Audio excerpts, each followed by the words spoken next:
So imagine, if you will, just walking into your local grocery store. Right. You head down the aisle to grab your usual staples, items you've bought for years, and you notice something that would be, well, entirely foreign to most modern consumers. Yeah, something completely wild. Exactly. The prices on the shelves, they haven't changed since you were a teenager. Oh, wow. I mean, the numbers on those little tags are practically frozen in time, like they're baked into the very architecture of the store. Right, which sounds impossible. But for decades, that was not some whimsical thought experiment. That was the absolute day-to-day reality in Japan. An entire nation just locked in this seemingly unbreakable cycle of stagnant and sometimes even falling prices. Yeah, but suddenly those price tags are being rewritten. No, I know. And that rewriting process is, it's sending absolute shockwaves across the global financial system right now. I mean, the magnitude of this shift really cannot be overstated. We are witnessing the unwinding of a massive real-world economic theory. For a generation, economists have studied Japan to understand how an entire nation builds this psychological habit of deflation. Right, and more importantly, whether it's even possible to break it. Exactly. And this sudden economic awakening, it's directly impacting global currency markets. It's forcing a repricing of international bond yields. It's basically altering the calculus for global capital flows, right? Flows that have relied on Japan being this static zero-interest environment forever. Which brings us to the core mission of today's deep analysis. Right. Because today we are exploring how a seemingly boring back-office B2B metric has just flashed a massive structural warning sign. Yeah, a warning sign that goes against, like, everything we've come to expect from the Japanese economy for the last 30 years. So to ground the reality of what we are looking at, we have to recognize that the inflation materializing in Japan right now is fundamentally different from what the rest of the world has been dealing with. Oh, entirely different. It's not the temporary oil-driven inflation everyone else has been battling recently. Right, because when inflation spiked globally over the last few years, it was largely a supply shock story. Exactly. Broken supply chains, energy spikes. Mhm. But what we are seeing in Japan right now is a homegrown, wage-driven fire. It's structural. It is entirely structural. Yeah. And to truly understand the mechanics of this hidden inflation engine, we actually need to look away from those consumer store shelves. Right, we need to step directly into the back rooms of corporate business operations. Because if you only look at what average consumers are paying at the register, you are completely missing the underlying engine of the economy. So we need to analyze the Corporate Services Price Index, or the CSPI. Yes, the CSPI. This is a metric that tracks the prices companies charge other companies for services. It is strictly a business-to-business measurement. Okay, and for a country that has historically battled structural deflation, the recent data on this is just staggering. Right, a 3.0% year-over-year rise in corporate service costs. I mean, 3% in a historically deflationary environment is a massive jump. But, whenever we look at inflation data globally, there's usually some volatile category skewing the headline number. Like shipping lanes or geopolitical energy shocks. Exactly. So if global ocean freight is in chaos, doesn't that sort of artificially inflate this 3% figure? Well, the Bank of Japan is actually looking at that exact nuance. Oh, really? Yeah.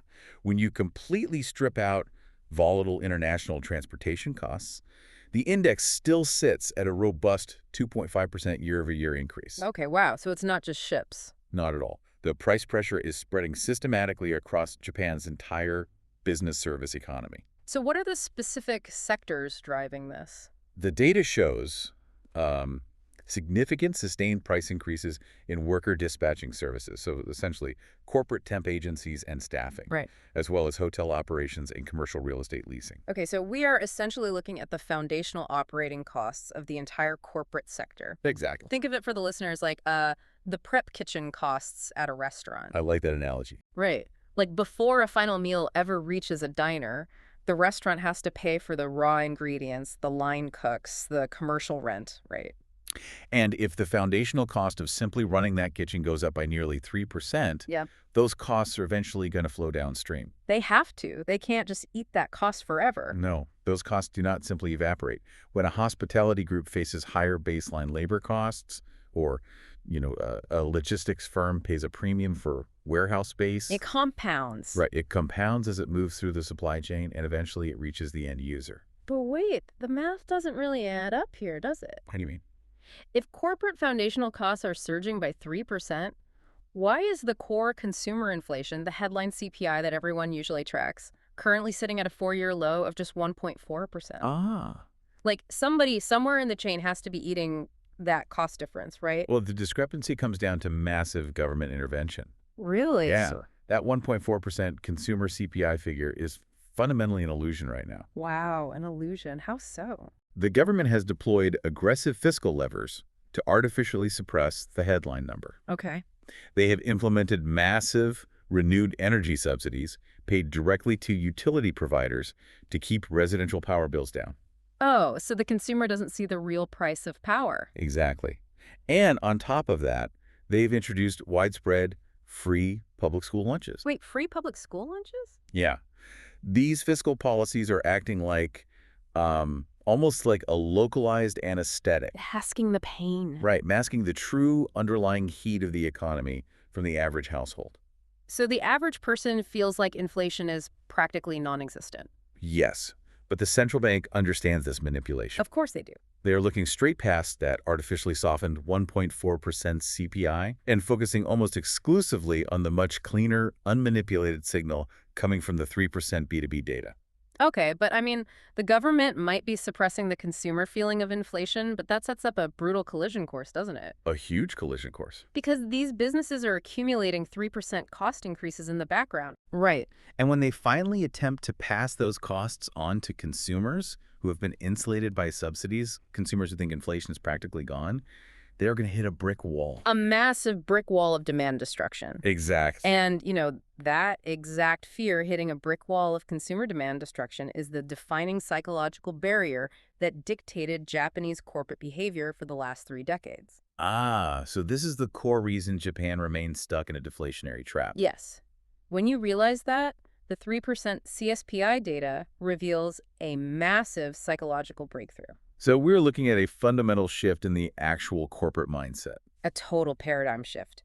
Historically, when Japan experienced fleeting moments of inflation, it was what economists call cost-push inflation. Right, driven by external uncontrollable shocks. Exactly. Expensive imported oil or a rapid depreciation of the currency making raw materials drastically more expensive. And under that old cost-push model, when those external materials got expensive, Japanese companies would just completely refuse to touch the final retail price. They wouldn't touch it. They would aggressively cut internal costs or simply absorb the loss. Just squeezing their own profit margins to the absolute bone. Because they had to. They absorbed the pain because Japanese consumers were so culturally conditioned to stable or falling prices that raising a price felt like corporate suicide. Like any company that raised prices would instantly lose market share to a competitor who was willing to just take the margin hit. Exactly.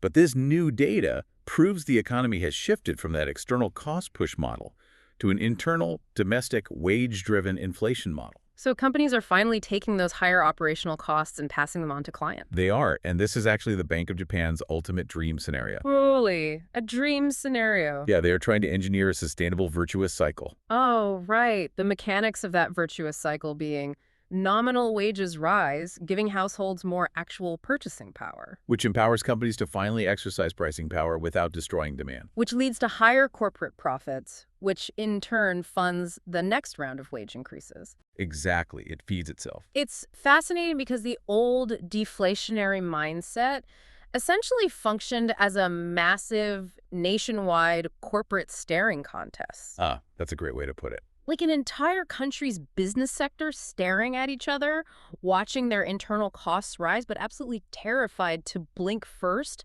and raise consumer prices. Well, the 3% corporate services inflation data is the undeniable proof that they are finally blinking. They blinked. They blinked. Across the board, Japanese firms are rewriting the price tags. The structural paralysis is over. But the timing is what makes this so critical. After decades of stubborn margin compression, why are these companies suddenly willing to blink right now? Because they have hit a physical limit. A physical limit. Yeah, regarding their most vital, irreplaceable resource. They have literally run out of human labor. Oh, wow. Japan is facing severe demographic pressure. We're talking about a rapidly aging population and a continuously shrinking workforce. The pool of available workers is contracting every single year. Exactly. To attract and retain any talent whatsoever, Companies are being forced to aggressively raise wages. And this connects directly back to the mechanics of why corporate services are the primary driver of this inflation shift, doesn't it? Yes, because the service sector is fundamentally labor-intensive. Right. Services inflation is inherently sticky compared to goods inflation. Because if the global spot price of, say, shipping containers or raw lumber spikes, it can easily collapse back down when supply chains normalize. Exactly. Goods inflation is elastic, Mm-hmm. but services inflation is rigid. Because it relies on multi-year commercial rent agreements, long-term vendor contracts, and most importantly, permanent base wage increases. Right. Once a company raises a worker's base salary to prevent them from jumping to a competitor, they do not cut that wage back down when the quarter ends. Yeah, try telling a worker you're taking away their raise. Exactly. Once that new price floor is established, it becomes permanent. But, let's look at this from the perspective of the actual worker for a second. Nominal wages are going up, which sounds fantastic on paper.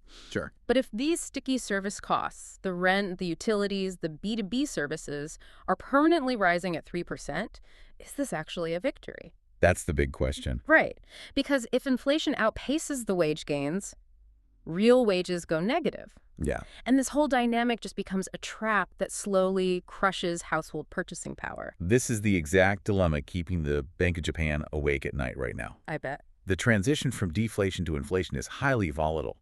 If nominal wages rise faster than inflation, it fuels that virtuous cycle we talked about. But if the corporate price hikes outpace wage growth, it heavily taxes the consumer. Exactly. However, this undeniable stickiness, this concrete evidence of wage-driven inflation, is the exact data point the central bank required to justify a massive, market-altering policy shift. Which brings us to the Bank of Japan's next move. Yes. They recently made the historic decision to end their decade-long aggressive stimulus program, bringing short-term interest rates up to 0.75%. Which is a huge deal. And based on this sticky CSPI data, the markets are currently pricing in roughly a 70% probability of another quarter-point hike at their upcoming policy meeting. Governor Ueda and the central bank officials have been systematically preparing the markets for further normalization. Okay. Their core argument is based on real interest rates, meaning the nominal interest rate minus the current rate of inflation. Right. Even with recent rate hikes, real interest rates in Japan remain deeply negative. Money is still incredibly cheap in real terms. So the BOJ argues that corporate balance sheets and profit margins are finally robust enough to absorb higher borrowing costs without triggering a recession. Exactly. But wait, textbook macroeconomics dictates that if a central bank is actively hiking interest rates and closing the yield gap with the U.S. Federal Reserve, it should build a solid floor under the domestic currency. Capital seeks higher yields. Exactly. But the Japanese yen is languishing in a severe danger zone right now, hovering near 159 to 160 against the U.S. dollar. Yeah, that's rough. The textbook mechanics are completely failing to rescue the yen here. Why? The textbook is failing because the interest rate differential is only one side of a very aggressive tug of war. A tug of war. Yeah. The opposing force is Japan's structural reliance on external resources. Japan imports the vast majority of its energy. When you combine a historically weak yen with elevated global oil and gas prices driven heavily by ongoing tensions in the Middle East. The cost to just keep the lights on in Japan skyrockets. Right. So the country has to sell massive amounts of yen to buy U.S. dollars just to purchase the energy required to run the economy. And that structural reality creates a massive continuous outflow of capital. It's like a daily hemorrhage. Exactly. Yeah. That daily hemorrhage of capital acts as a heavy anchor, weighing down the currency and directly neutralizing the central bank's rate hikes. So the BOJ is hiking rates to fight inflation and attract capital, but the raw cost of importing energy is draining the country's balance sheet simultaneously. It's a brutal position to be in. And it isn't just the currency markets absorbing this friction either. We have to examine the tremors in the sovereign bond market. Oh, absolutely. If the markets believe the Bank of Japan is forced into a sustained rate hiking cycle to combat this sticky 3% service inflation, investors are naturally going to demand higher yields on Japanese government bonds. And the bond market is where this transition becomes systemically dangerous. Why? Japan carries an extraordinarily large public debt burden relative to its GDP. Right. For decades, the central bank utilized yield curve control to artificially pin borrowing costs near zero, which heavily subsidize the government's ability to deficit spend. So as the BOJ steps away from those purchases and allows yields to rise, the government's debt servicing costs threaten to just explode. Exactly. Even a fractional increase in bond yields, when applied to a debt load of that magnitude, requires billions in additional tax revenue just to pay the interest. Wow. So the central bank is essentially trying to manage consumer inflation without triggering a full-blown sovereign debt crisis. They are managing a highly complex transition mechanism. Okay. And for the corporations operating within this new reality, it is a delicate mechanical balancing act. Like trying to gently tap the brakes on a speeding car on an icy road. That's exactly it. You need to apply enough friction, meaning raising prices and maintaining profit margins, to survive the new high-cost environment. But if you hit the brakes too hard by raising prices beyond what the consumer can absorb, you lose traction entirely. Right, you destroy client demand and you spin out. It seems particularly treacherous for firms that lack significant brand pricing power, but rely heavily on raw materials imported with a weak yen. Oh, they are in the worst spot. They are catching the highest input costs, but have the least ability to pass them on. So are there any practical solutions here? How do businesses actually survive this? To successfully navigate this icy road, the broader Japanese economy essentially has to pass a synchronized three-part test. Okay, what's part one? First, the structural labor shortage must continue driving nominal wages higher, ensuring households have actual capital to deploy. Makes sense. Part two. Second, corporations must retain their newly discovered pricing power. They have to pass on costs without reverting to their old deflationary habit of margin compression. Right, no more blinking. And the third, Third, despite the sticker shock of higher prices, consumer and business spending volume must remain stable. So if those three gears lock together, Japan successfully escapes its 30-year deflationary trap. exactly. But if any one of those gears breaks, the central bank's path forward becomes exponentially more difficult. So bringing all of this together for everyone listening to today's deep analysis, we started by looking at a 3.0% corporate service inflation rate. Right. On the surface, a seemingly obscure B2B data point.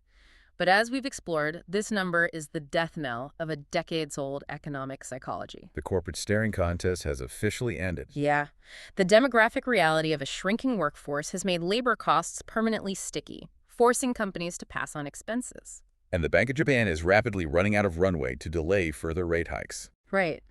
The economy is fundamentally shifting from an export-reliant cost-push model to an internally powered, wage-driven engine. And, the global implications of this shift are profound. Oh, completely. For decades, global investors treated Japan as a static, low-yield safe haven.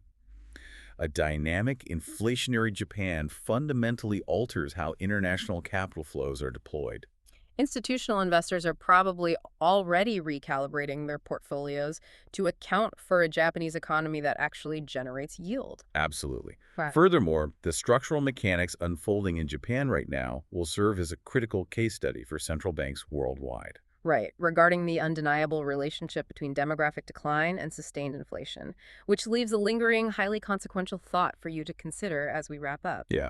Japan didn't simply hold a meeting and decide to change its collective economic mindset. No, they didn't. The corporate sector was dragged into this new era by a rapidly aging, shrinking workforce. They literally ran out of human capital to suppress wages. Yeah. But as we look at the global demographic data, well, the rest of the developed world major economies across Europe, North America, and East Asia are facing the exact same demographic cliff in the coming decades. It's coming for everyone. So are we merely analyzing Japan's unique exit from a deflationary trap today, or are we actually looking at a leading indicator of our own global economic future?